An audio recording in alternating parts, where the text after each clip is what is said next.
I've been looking for a house with no walls or no whisper. This is Empowering Women Everywhere. I am your host, Nan Gill, and today our guest is CaroleHurst. Carole was a school teacher, and she's married to Randy, who was now retired from public service. She has 3 children and a grandchild, and her mission in life is to make a difference for the better of all of us, everyone around.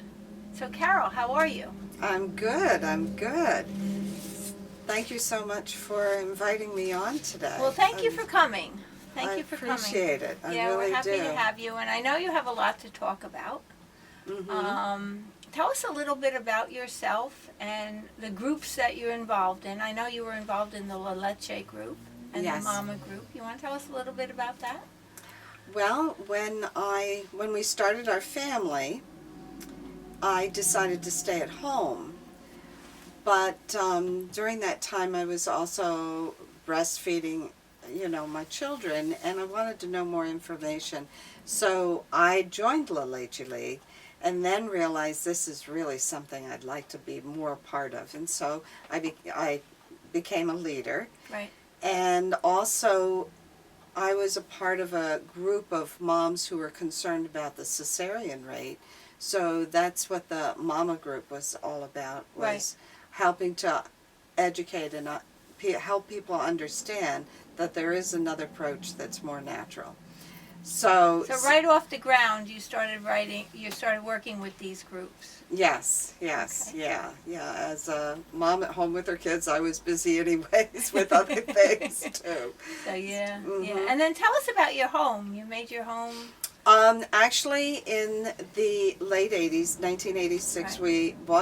we looked for a piece of land that was, so we could build a passive solar home, was our dream and vision. And this was in 1986. 1986, and we wanted something, if it was going to have all that glass on the south side, we wanted something that had a beautiful view, and we found that.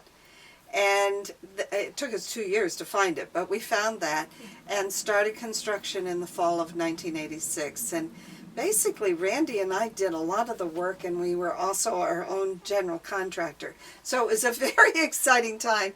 At that time, we had 2 little children. Oh my. And so it was fun, but we felt like we were on a mission of how important it is to pay attention to the types of materials you're using, the angle of the house and the windows. Everybody puts it facing the road. Our house doesn't face the road. It's angled to face the southern sun to get ample exposure, which we've gotten. And now we have solar panels on the roof. Okay. So our electric bills are nil. Right.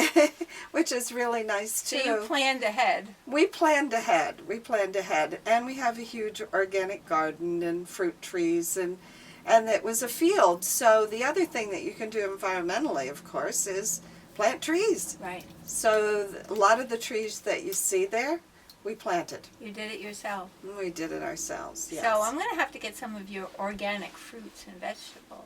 Yeah. Okay. Yeah. That sounds good. Yes. So you have a passive solar house, Mm-hmm. and your children are all grown now. And Yes. then what happened in 2004 that changed your life? Well, the big thing that happened then, a few years before that, my father had been diagnosed with a form of muscular dystrophy. Uh-huh. And I didn't do a lot of homework and researching the information, but I remember thinking in my head, that I walk like he does. Oh.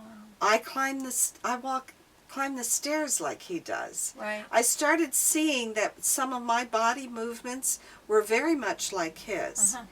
And so Now, is this genetic? yes. Uh-huh. Yes, it's Multiple dystrophy is genetic? muscular dystrophy Muscular dystrophy. is genetic, yes. So it's a genetic mutation, which I'll go into a little bit. Can you explain the difference between multiple sclerosis and muscular dystrophy? Yeah. In fact, I'd like to do that because everybody gets it mixed up. They Including me. and and the way I explain it to them, that MS is an autoimmune system disease, nothing to do with the genes. Muscular dystrophy is a genetic condition that has come out of mutation, that there is, at this point, nothing for it. Okay, But they're researching. But they're researching. So we know that you have 3 children. Yes. Are any of your children affected, and how Yes. do you prepare them? So what has happened was Lindsay went with me to one of my appointments and decided she did not want to be tested. And I'm okay with that, because why? When you don't have anything that's interfering with your quality of life. Right. Leave it alone. Enjoy life. Right. Don't worry about it. And my son Adam, I could tell right away he does not have it. He said, "Oh, I'll go get tested." I said, "No, you don't have to get tested. I can tell by the way you run, by the way you walk, by the way you hold your shoulders." Because whenever I ran, my shoulders were up like this. And my father has those first movie cameras that came out for families. He bought one in 1958, and I was 8 years old. And so he's got my brother and I racing down the sidewalk. My brother's 4, I'm 8, and there I am trying to run like this. My arms flailing. I'm using every part of my body to beat him as he flies past me. Right. That tells you too. Recently I had looked at it. It said, "Oh my goodness, it's right there." Yeah. So my youngest, he wasn't very athletic, which I wasn't, and so he had some other health issues going on, some other things, and so he went and got tested, and his CK, they did a whole blood work on him trying to figure out what was going on, which had nothing to do with muscular dystrophy, but they found his CK levels high. Oh. So he is waiting for the final genetic testing. Right. So anyway, so yes, 50-50. 50-50 genetic passed on. Right. Yeah, no matter what you do with your habits. But we do have some research going on, so if you want to contribute or find out more about how you can get involved in helping the situation, go to Carol's website. Yes, okay. In 2004, I was feeling weaker. Now, of course, it just happened to be the menopause time of my life as well, and I, can't help but think what part that may have played in it, but I noticed my weakness. Right. So I went and got my first diagnosis, which took a nerve conduction test, and also they took my CK levels, which is a blood test, and the CK levels are what does one of the CK first. stand for? It has to do with your creatine in your system, how much your body's making, because it's a protein enzyme that our body makes. Right. And so that's one thing I did look up to see if Muscular Dystrophy Association had done any studies on adding it to your diet. And actually they had, and found that it made no difference. So there was still more science to go on, how it just keeps evolving. My father had the same test that I had. And with the muscle biopsy, they did find some myopathy in there, but nothing of significance. So I let it go. Right. I had that diagnosis that was labeled limb-girdle at the time, and I kind of let it go, because what am I going to do? I said, I'm eating healthy, I'm moving, I'm walking, I'm working my garden, And you were still able to do the normal things in life. I was still able to do all of those things. Right. So I, put it on the back burner. Right. And then a few years later, I broke a foot. Oh. And that's I when... remember hearing when you did Yeah. And so I decided to go get further diagnosis. And so I called the MDA clinic, and I told them I didn't like what was happening with me, and I had broken a foot, and that I'd really like to meet with someone and learn more. So I set up an appointment with the clinic that is in White Plains, Okay. and went to Dr. Holstein. He's been working in the field for 40, maybe 50 years, so I felt like I had someone who has seen all the history happen with this. And so so he did blood work looking for the gene. And So muscular dystrophy is caused by a gene. yes, it's caused by a gene being mutated. Uh-huh. And so I ended up with not only blood work that they didn't find anything, Right. because they looked just under limb girdle. Uh-huh. And actually what I have is a congenital muscular dystrophy, not a limb girdle, and so did my father have a congenital muscular dystrophy. Now, what is limb girdle? Limb girdle is there's actually 27 different kinds because it affects the large voluntary muscles Okay. of the body. Okay? With congenital muscular dystrophy, it's not necessarily that. They get affected first, but it's other things as well. So with the second test I had, which was actually a saliva test, Uh-huh. and that was done through Emory University, in that test they found that the collagen 6A2 gene was mutated in a dominant form, meaning that no matter what, it's that. And if you understand, if you remember high school biology, the blue-eyed and the brown-eyed thing, Right. you'd realize that passing, if you've got one parent with that dominant gene, Right. it's going to hold, if it gets passed on, it's going to hold. So it's like 50-50. Right. So, Now, all yeah. multiple dystrophy is not genital. oh, it's all. It's all. It's not congenital, but it's all genetic related. Okay. It's all mutation of the gene. How these mutations happen is something that they're investigating. They Yeah. don't know. They're doing so much with that now. Oh, they are. Yeah. So one of the, so I find it fascinating because, the type I have, it's actually the matrix that's on the outside of the muscle that has actually it has the genetic mutations in there, and that matrix is what helps the muscle to relax and contract. Yes. And so you end up with contractures. So, and which is why my foot, I broke it twice, sprained it once, broke it twice, and the same foot. Because the muscle contracted? Because of the Achilles tendon Oh. and the, the fasciitis thing. Those two things in the feet Yeah. tend to be tight and like stuck in a hard type of position. So, Right. so the minute you start to trip on something, You're gone. you're gone. Yes.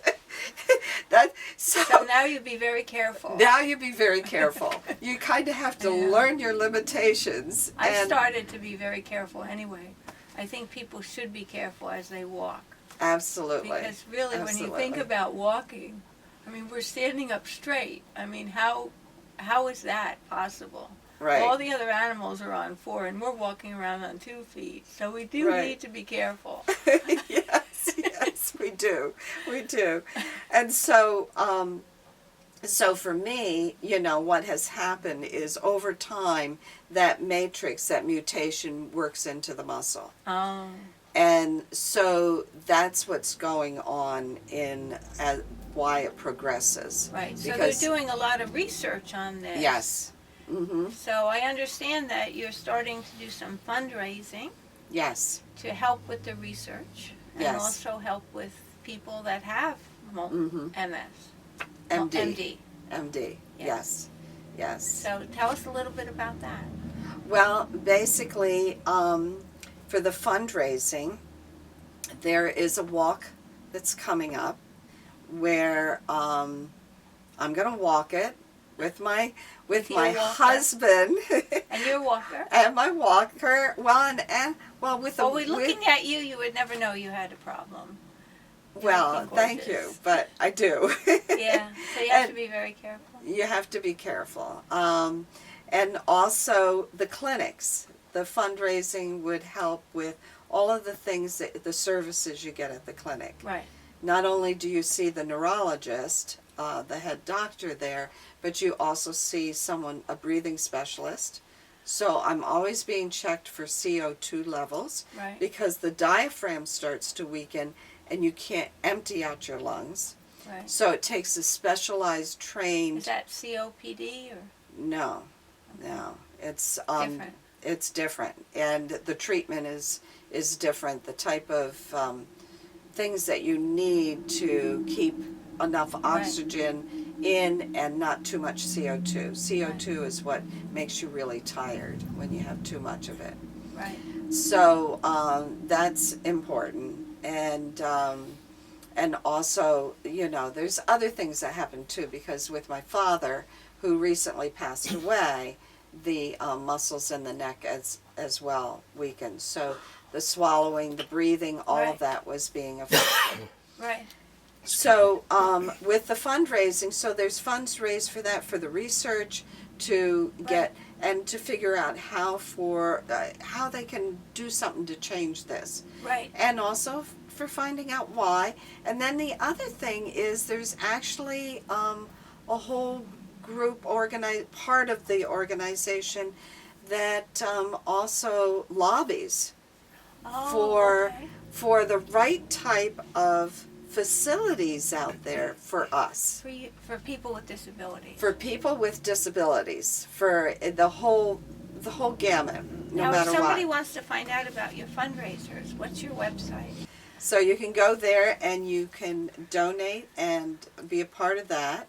If you live in the area of Orange County, New York, or close, a friend of mine in Pine Bush who runs a fitness studio is also doing a fundraiser. Yeah, but they can find out all that information on your website. They can contact me and find out all of that information, yes. Now tell me a little more about the lobbying.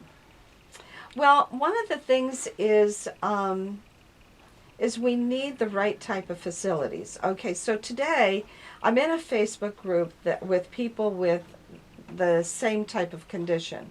And today one person posted about a woman who, was basically abandoned because her car broke down, and there she is with her motorized wheelchair. Oh my. Because there's cars that are set up so that you can Right. continue living a full life, but when it took 17 different taxi companies, she called, only two had a handicapped taxi to Oh, come my. get her, and those two were busy. Oh my. So, and that probably meant one car each. And that Yeah. was in Orlando, Florida.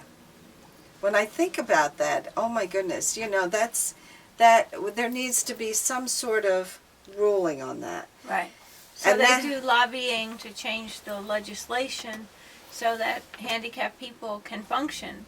Right. Lead a normal life, because, someone with muscular dystrophy, we go to, I'm thinking of the people who are handicapped as they're young. Right. They go on to university and college, and one person with a worse type of condition than I have, she's teaching school. And of course, she So doesn't. you can lead a full life. You can lead a full life. It's just the group of us need special things out there, and we need rules about it that are standardized. Right. So where the grab bar is placed in a handicapped bathroom, how they're placed, and the type of grab bar, angled, not not where you're just reaching out to your side and you have no leverage, because it Right. has to give you leverage. So people really don't know what has to be done. No, they don't. And they say they have to put in a grab bar to make it handicapped accessible. They throw up the grab bar and don't think about the person that's going to try and use it. So my husband has seen many ladies' robes. Because I go in and I go back out and I say, you have to come in with me. It's not going to work. It's not going to work. And anyways, and believe it or not, Orange County Community College needs to get the message. Okay, you hear that out there? Anyways, Yeah, and but you were saying one thing about this elevator where the button for the handicapped elevator was so far away you couldn't get to it? well, those automatic doors. Right.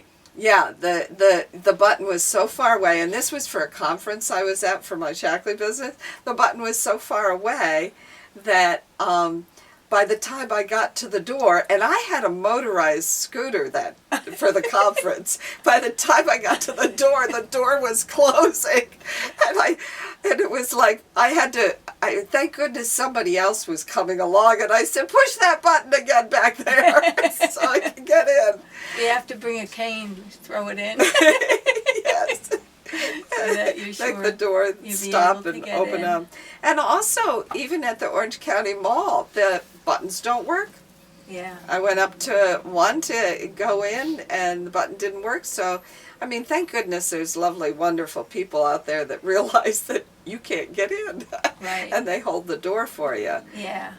Yeah, but I think something for everybody to remember is that when you use a handicapped stall, to leave it clean afterwards, because people with handicaps, Can't clean it.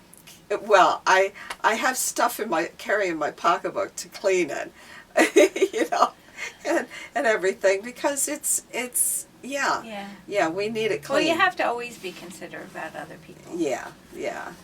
I know. So one of the things I wanted to mention is Spain was when we traveled to Spain, Okay. the handicapped accessibility there was better than any place we saw. Anywhere. Yeah, especially Barcelona. It was fantastic. There, hop on, hop off buses. There was somebody on all of them to help you. Really? And I'd like to see public transportation be like that, where Right. the bus comes down so you can roll right on, so that there's another person on the bus other than the driver, just to watch out for handicapped people, Right. to make sure that everything's functioning right. There's so many things that we could put into place that would be so helpful for whether they have muscular dystrophy or they have some other health challenge. Right. And you were saying that when you found this out, when you became, when you have a disability, that you're not treated the same as other people.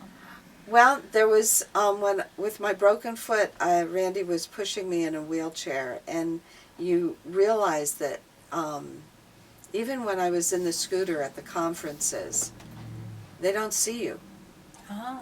They don't see you. They bump right into you, and then so I'm always making noise. Well, And- you need a and cane. Come on, wait. And whoever's with me, they talk right over me and talk to the person that's with me, Oh. and haven't acknowledged me, and so I make sure I pipe up. But it's something for everyone to be aware of. to be aware of, to remember that there's nothing wrong up here. It just because happens you're in our a legs wheelchair. don't work right. Yeah. Yeah. So there are some challenges. So you were telling me about a book that you had read. One has a form of ALS, Uh-huh. and his best friend Patrick and he have done lots of things together and been a relief for his wife to help with him, so Right. that she could spend time just taking the kids places and stuff that he wouldn't be able to go as he got really bad. And so they decided the two guys, Justin and Patrick, decided to do the Camino Way in Spain, and that 500-mile trek, and He pushed him he pushed him 500 miles. 500 miles Wow. with help. Not necessarily help they planned on, Right. just help they picked up along the way. Oh, how nice. Isn't that nice? That must be a beautiful book. Oh, it is, because it's a story of determination Mm-hmm. and of love and care for your friends, Right. and also a statement that, just because you're this, and listen, Just because you have a disability. doesn't mean you can't go, see, do things, get out and about, not feel like, your whole world revolves around very small, but you have possibilities. Right. So Carol is really an inspiration to all of us. She's an inspiration to me as far as what she does, because she's just so amazing. She has this disability, and yet she's reaching out, helping other people, reaching out with the funding, raising money for the cause, and keep going, and it's just beautiful. So what would you like to say to people that are maybe facing the same situation you faced? Probably the biggest thing is to accept it, but find a way to endure it with the right type of spirit.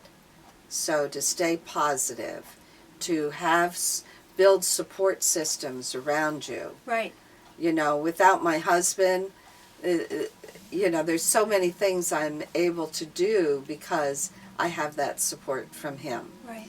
And family and friends, and you build that around you, it really boosts your quality of life. Right. And that, to recognize what's really important. And also, I think an important thing to realize is that it could happen to anyone. We don't know. We don't know when a I mean, disability. if it's genetic, maybe you don't Mhm. have that form in your family, but any day, anyone can be stricken with something. So have Mhm. compassion and understanding for people where they are, Right. because you Right. never know. You never know, and also to understand that there's a path that has hope in it as well, because I look at all the work that MDA is doing in research.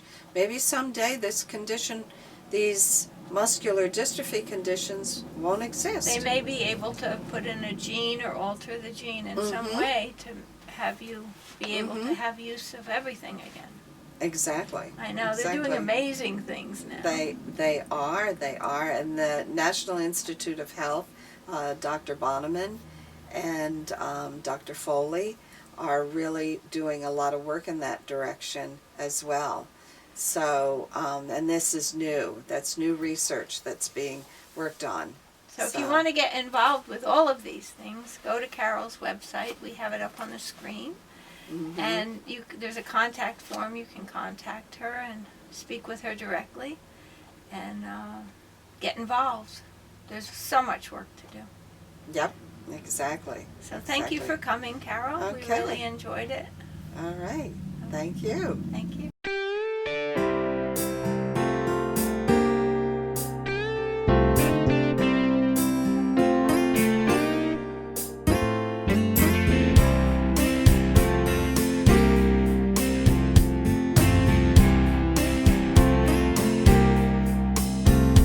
I've been looking for a